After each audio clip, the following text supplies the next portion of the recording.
Buenos días, embajador. Bienvenido a su casa, BIS Televisión, Ánfora 2022. Buenos días, muchas gracias por esta calurosa bienvenida y muy contento de estar nuevamente con ustedes después de algunas semanas en que no hemos tenido oportunidad para encontrarnos ni para conversar. Sí, merecido además, embajador. Qué tiempos difíciles, ¿no? La diplomacia en tiempos de paz, una primera reflexión, embajador. La diplomacia en tiempos de paz camina en aguas tranquilas y eso tiene una importancia porque hablamos la diplomacia en relación directa a seres humanos y a la vida. ¿Cómo evaluar con la experiencia suya como diplomático de carrera y siempre cerca a lo que ocurre no solamente en nuestro país, sino en el mundo? ¿Cómo evaluar en estos tiempos, además de conflictos, de una pandemia que está azotando a la humanidad? Bueno, en primer lugar, hablar de que la diplomacia navega en aguas tranquilas es una metáfora que tendríamos que hacer tal vez algunas precisiones, porque para que haya aguas Pareciera. tranquilas se requiere también, en primer lugar, un conocimiento del tema. La mayoría de la población en el mundo no está al tanto de una manera profunda acerca de lo que ocurre entre Rusia y Ucrania. Es a veces un poco triste para un diplomático, ¿no?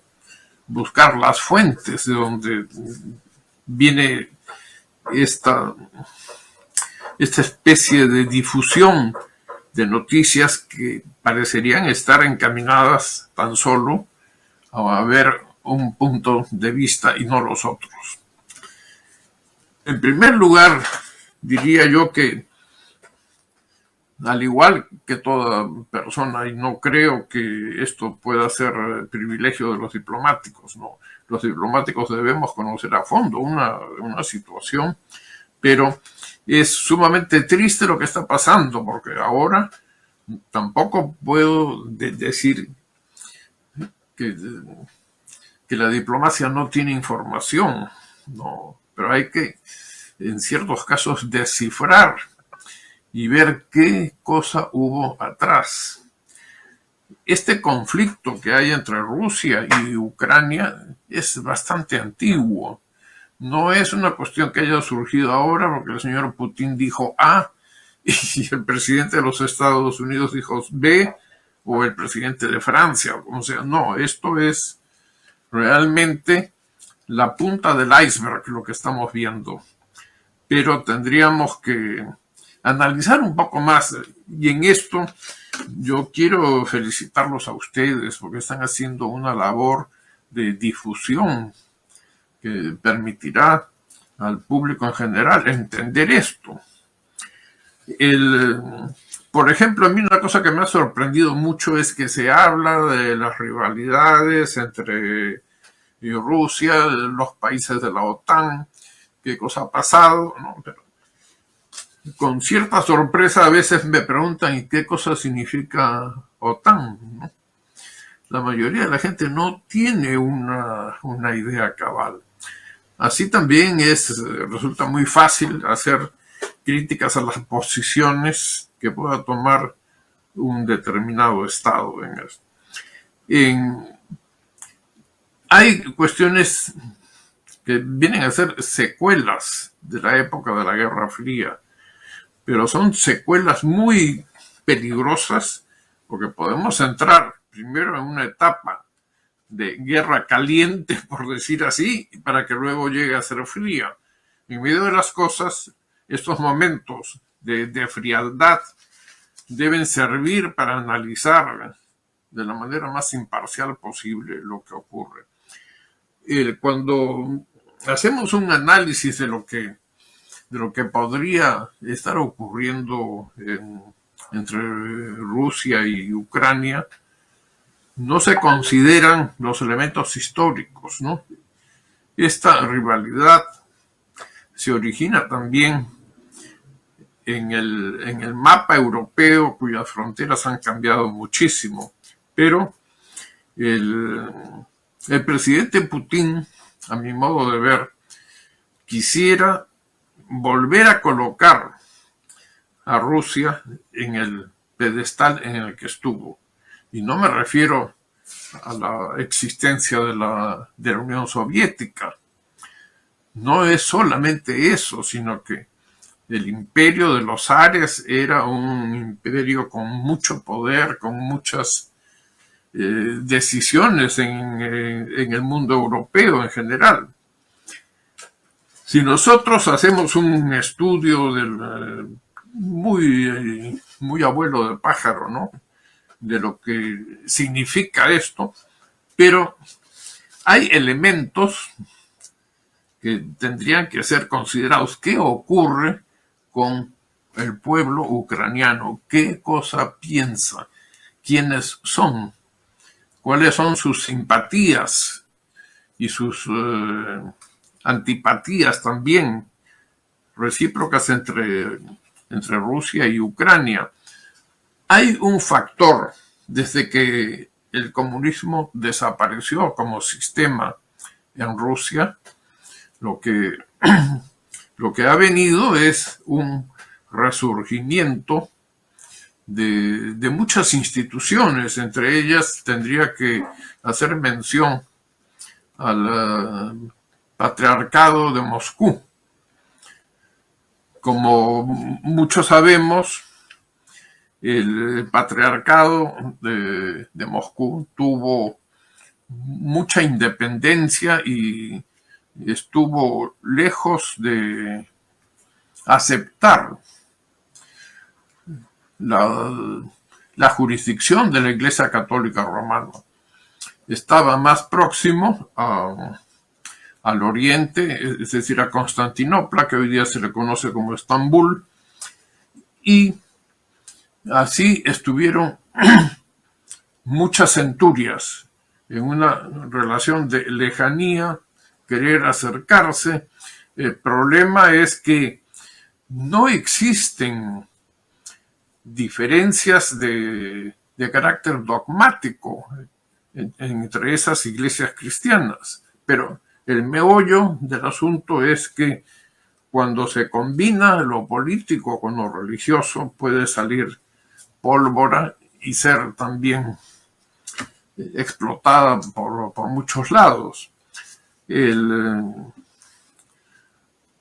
Para no referirme a la posición que el patriarcado de Moscú ha tenido siempre en relación con la Iglesia romana, tendríamos que mencionar que precisamente Ucrania es donde convergen una serie de problemas. En Ucrania tenemos un gran sector de la población que es de religión ortodoxa y que durante muchísimos años ha sido dependiente del patriarcado de Moscú. Con los años, estas iglesias que se les conocen como iglesias ortodoxas han ido evolucionando. Muchos estados han conseguido que se reconozca que sus iglesias son autocéfalas, o sea que no dependen absolutamente de ninguna otra iglesia. En este marco tendríamos que clarificar, porque todos sabemos que el propio Papa Francisco hizo una visita a la embajada de Rusia en Roma, la embajada que Rusia tiene acreditada ante la Santa Sede. Lo digo esto para tener más precisión. Panorama. Entonces también a cualquier estudioso del derecho diplomático, a cualquier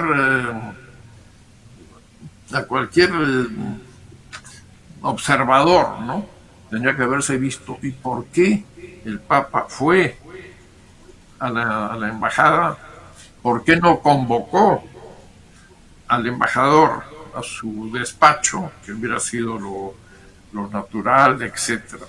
Aquí hay que considerar que el Papa no solamente es un líder espiritual, es un jefe de un Estado. Gobernante. O sea, tendría que separarse eso. Aquí, durante la época del comunismo, la, la Iglesia Ortodoxa sufrió mucho por los embates, la enseñanza obligatoria del ateísmo, no solamente en la Unión Soviética, sino en los países que se conocían como sus países satélites. Entonces ha habido ahí una etapa en la que no podría decir que la Iglesia Ortodoxa rusa estuviese a punto de desaparecer, pero el golpe fue sumamente fuerte. Al terminar el comunismo, uno de los pedidos que el patriarca de Moscú hizo a las otras iglesias cristianas era que no evangelizaran las zonas donde siempre había sido predominante. Y en una oportunidad, en una reunión que tuve en Ginebra, en el Centro Ecuménico, y en la que participaba el anterior patriarca, Alexis II, un hombre evidentemente muy bien formado y enterado de las cosas. Hubo una pregunta acerca de sus relaciones con la Iglesia Romana y dijo: con la Iglesia Romana acordamos que no iba a haber proceso de evangelización. Y dijo, lo primero que ocurrió es que, desconociendo el compromiso que se había llegado a nivel papal, es decir, no solamente como iglesia, sino también como estados, empezó esa evangelización. Esto enfrió muchísimo el acercamiento que podía haberse producido también a nivel interno en Rusia. Y esto es uno de los factores que tendrían que ser analizados, porque en el territorio de Ucrania está la gran mayoría que reconoce a su pastor, al patriarca de Moscú, y también tendríamos que reconocer que hay otras iglesias. La Iglesia Católica Romana está ahí también. Hay un grupo de rusos y ucranianos también, porque conviven en un mismo territorio, personas de origen ruso y de lengua y de cultura y de religión. Están sujetos al patriarca de Moscú. Por otra parte, hay lo que hasta hace poco se denominaba como los uniatas, que es un término que empezó a tener un cierto matiz despectivo y se optó por abandonar ese término. El uniata era el que, siendo de religión ortodoxa, pasaba a reconocer la autoridad del Papa de Roma.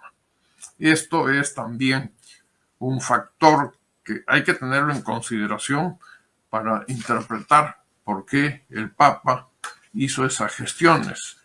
Podría ser también, no sería primera vez que el papado cumple funciones de amortiguar, de acercar a las partes en conflicto. Yo creo que eso es una aspiración que en lo que se refiere al campo estrictamente religioso, la Iglesia Romana también impulsa. Pero no resulta muy fácil obtener informaciones sobre esto. Por otra parte, habría que tener en cuenta que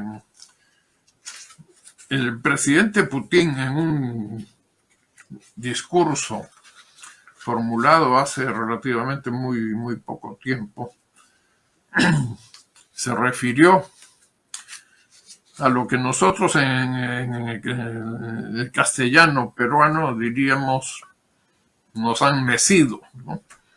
Y Putin se refería a los acuerdos de Minsk, que fueron celebrados hace mucho tiempo y que Putin dijo, sí, pero con eso nos han estado meciendo y han pasado ya más de 5 años. Esos acuerdos de Minsk, que han sido, digamos, claves en el desarrollo de las negociaciones que han tenido, no han llegado a tener la solución final, que debería tenerse, sino más bien, y no se puede menospreciar a la diplomacia rusa, es también una diplomacia muy profesional. ¿Y qué es lo que ha ocurrido con esos acuerdos? Simplemente nada. No se han llevado a cabo. Hubo otro grupo de conversaciones también, siempre en el marco de estos acuerdos, ¿no? Y en este momento me parece a mí que Putin fue muy claro al decir lo que estaba pasando, ¿no? La mecida, por decirlo en términos peruanos. Y no llegar a nada. Y mientras tanto, casi el modus vivendi que se había acordado con Ucrania fue desapareciendo, bajando el nivel, porque esta posición de Ucrania con respecto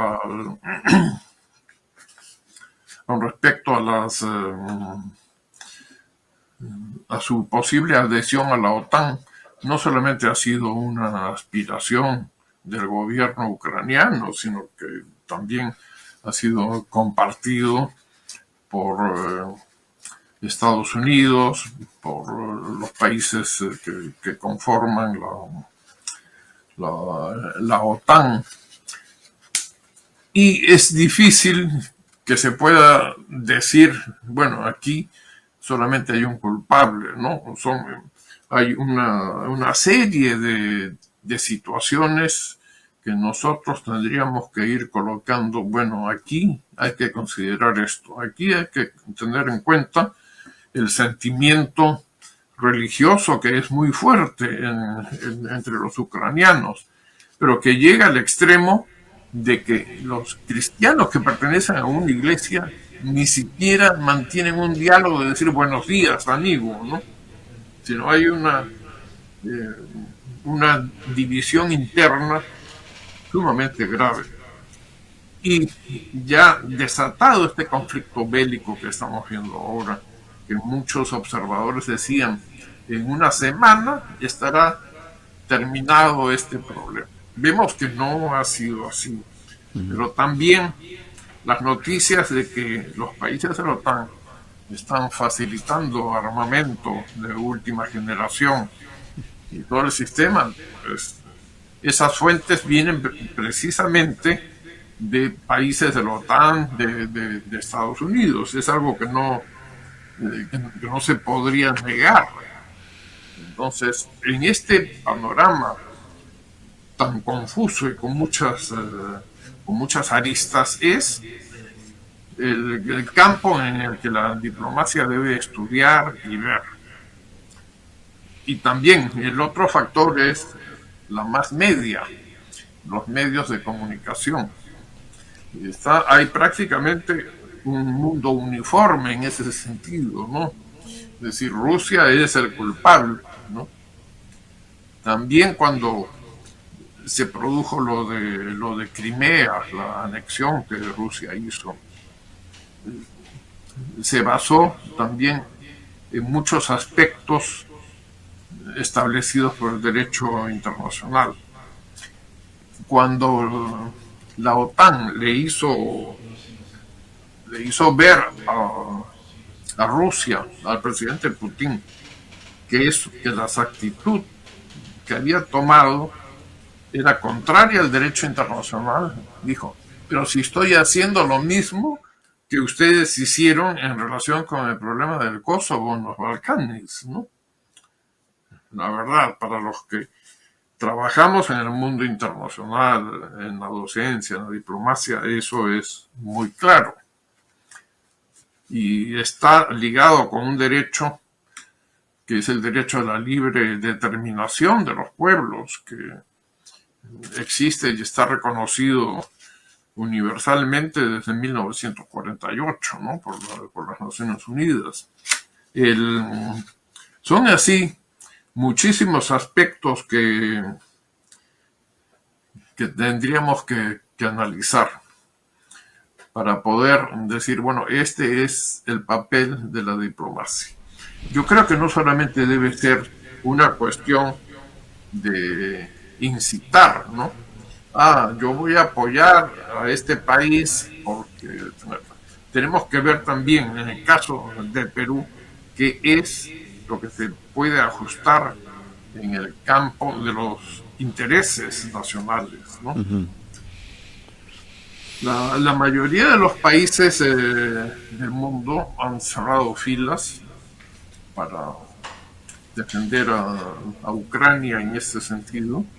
Yo creo que todo forma parte de una negociación.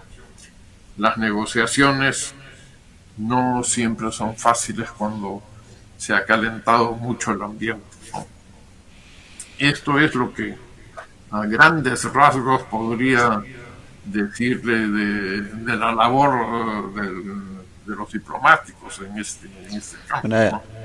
Una excelente exposición, embajador, gracias por ello, en nombre de nuestros televidentes, del panorama y del papel de la diplomacia en tantos escenarios, ¿no? Nos ha tocado el escenario interno, el tema de la religión, el papel que está cumpliendo la OTAN en esta situación bélica ya declarada, y que, como bien señala usted, se esperaba que tuviera 2 semanas a 3 semanas.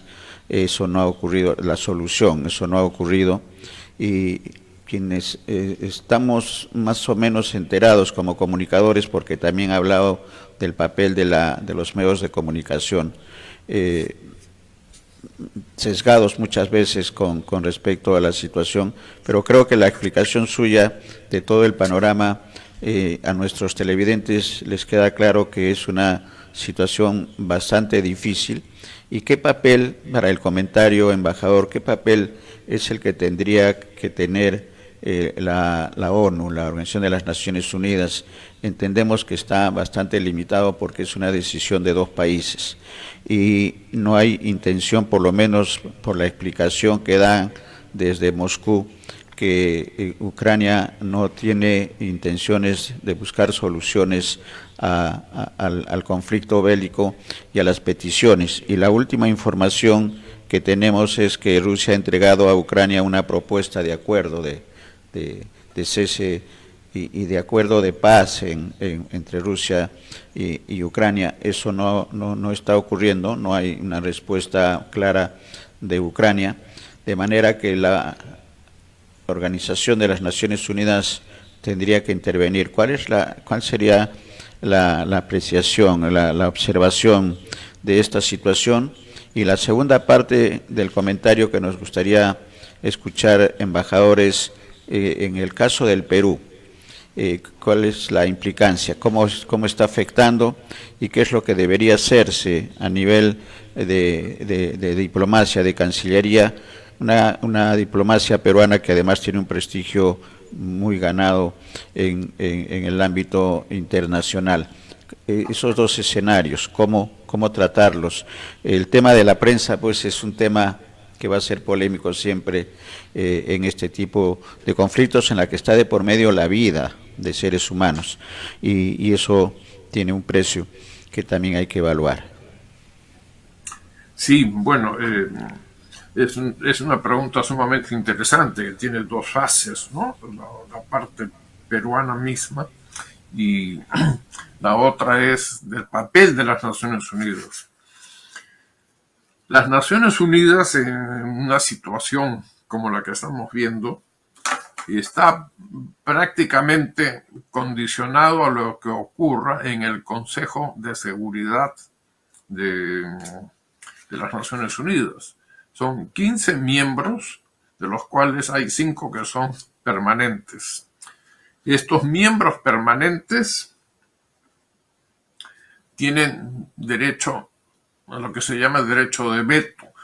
Si uno busca la palabra veto en la Carta de la ONU, no existe, sino se ha hecho ahí con un lenguaje muy sutil, se ha diferido, se ha separado lo que podría ser cuestiones de procedimiento y otras cuestiones. Entonces, si uno de ellos, de los 5, veta algún proyecto, ya desapareció. La otra puerta es la de recurrir a la Asamblea General de las Naciones Unidas, donde ya ha habido una votación en la que prácticamente hay una censura muy grande a Rusia, pero a diferencia de las resoluciones del Consejo de Seguridad de las Naciones Unidas, que son obligatorias, las resoluciones de la Asamblea General no lo son. Termina entonces por una especie de reconocimiento, una forma moral, en muchos casos, como el presente, pues simbólica, porque no tiene carácter vinculante. En ese sentido, las implicancias para el Perú son las que van a afectar prácticamente a todo el planeta. Y es por eso que tal vez con otras palabras hay diplomáticos, analistas que dicen estamos ante la puerta de una tercera guerra mundial. Ojalá que no sea así. Ojalá que se pueda encontrar un milagro que permita una solución a este problema que no es, como mucha gente cree, surgido ayer. Se remonta a varios siglos, como lo dije ya en una parte de mi declaración hoy día. Y el Perú tiene que considerar también que todo el sistema económico está en una situación de gran inestabilidad. Entran intereses de todo tipo, no solamente el comercio del gas, sino que Alemania, que es un país miembro de la OTAN, pues se surte principalmente del gas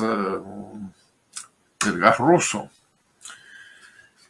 Hay que verlo no solamente desde el punto de vista político, sino del impacto que esto tiene en la vida económica de los países, ¿no? Prácticamente en todo el mundo, los países que tienen déficit de trigo están viendo ya que se ha producido una alteración grande en los precios. Ese es el caso de Perú. Subirá el pan, subirá todo lo que suele entrar en el campo de uno de los ingredientes más utilizados en la alimentación humana, de una manera u otra. Tenemos además otra parte que tenemos que estudiar con mucho cuidado, cuál va a ser el impacto en nuestra población. Para esto, yo creo que el Perú, junto con otros países latinoamericanos, debería crear un centro de observación, ¿no?, permanente, porque si ya en la Segunda Guerra Mundial, después de los bombardeos atómicos que hubo en Hiroshima y en Nagasaki, ¿no? Bueno, eso fue lo que motivó la rendición del Japón, pero ahora tenemos que ver en la política internacional también cuáles son las posiciones que toman los otros países, las grandes potencias, China, etc. Y el problema es tan complejo y que tiene tantas aristas que la cuestión de los misiles que tiene Corea del Norte es algo que no se puede olvidar. Ha sido quizás el único caso en que un país condiciona el diálogo con el presidente de los Estados Unidos, pero no en Washington, no en territorio norteamericano, no en territorio norcoreano, ¿no? Sino termina en una primera fase en las reuniones de Singapur y luego en las reuniones en Vietnam. Sin embargo, no se ha llegado absolutamente a ningún acuerdo con eso, pero el peligro está latente. Es preocupante también lo que declaró el presidente Putin en una ocasión, que fue en medio de un grupo de palabras muy bien unidas, pero hubo ahí una referencia a que si hay un ataque hacia Rusia, las consecuencias pueden ser muy graves. Han pasado tantos años desde el término de la Segunda Guerra Mundial que tan solo la cuestión del desarme, ¿no? Se viene hablando y todos los años hay reuniones sobre esta cuestión que es muy importante y que consume también mucho de la riqueza que los pueblos puedan producir. Y estamos así acosados por todas partes. El Perú tiene una diplomacia de lujo.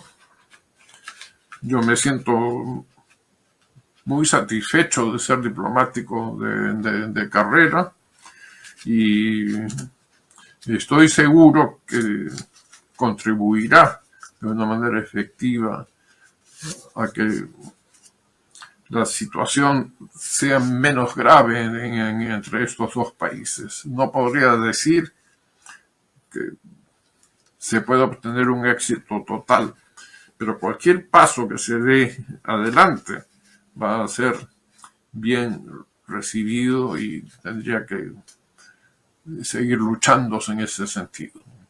Esto es lo excelente, que excelente, podría embajador. mencionar de una manera muy apretada, ¿no? Porque son tantos puntos de vista. La entrevista va a tener varios capítulos porque la situación es bastante delicada, no solamente para Ucrania y Rusia, sino para el mundo entero y en especial para el Perú por los temas geopolíticos que están en juego y que usted muy bien señala de la necesidad de tener un observatorio.